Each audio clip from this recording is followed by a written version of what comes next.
Okay, what I'm doing now is installing a regulator rectifier on this Polaris Ranger.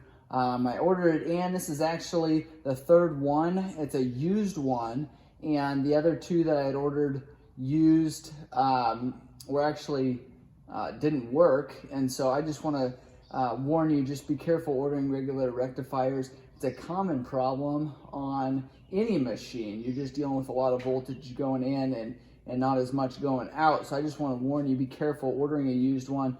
A lot of times they'll either test good and they'll be bad, or they'll test bad and be good. So it's hard to know on a regulator rectifier unless it's new. I'm gonna go ahead and install this one. We've already tested it to make sure that it was working good, and I can show you those tests. What you do to install it, they've got a mounting bracket here. There's two T25 screws that go in there, and then it actually sits on right in front of your radiator there and installs underneath of this panel here. And it's a little bit of a challenge to get in there.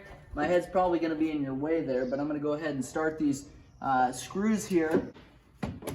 All right, and once you get them started in there, then I just take and I actually just push up on this panel here, and you can screw it in just like that there. Now we've got a cover that goes over top of here that we'll install. But before we do that, obviously hook everything up here. You've got a red-black wire here. That's just a 2-pin connector. Push those together. We've got just a single yellow wire. And then we've got a 3 yellow wire, a 3-pin connector there. So push those together, make sure they're sealed up nicely. You can use some dielectric grease on there if you need. So those are hooked up. Now what we're gonna do, run our multimeter onto our battery here and see what it reads.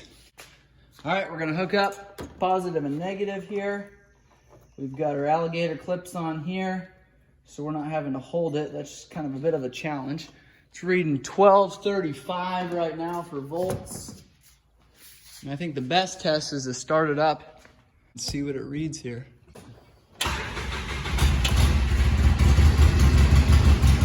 Okay, we're at 12.1 right now, revving it up.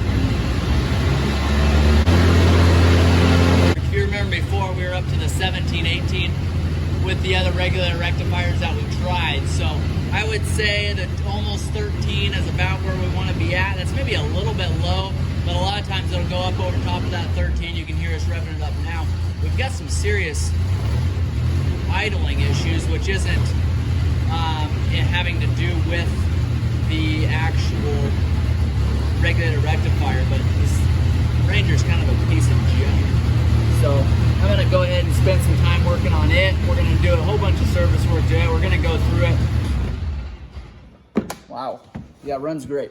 Gonna have to go through it. We've got belts to do, prop shafts to replace, U-joint to replace, front differential to replace. Obviously seats there. We've got a bunch of mismatched tires. The machine is good enough to restore, get to working good, but just obviously needs quite a bit of work here. So we're gonna go ahead and buckle it up for now. I'll keep you posted on how this thing is running. If this video has been helpful, make sure you like and subscribe. If you want a Ranger crew, comment a whole bunch of times, share us, like us, subscribe to us, and who knows, maybe I'll give you this thing. Probably not, but there's always that chance. Thanks for watching.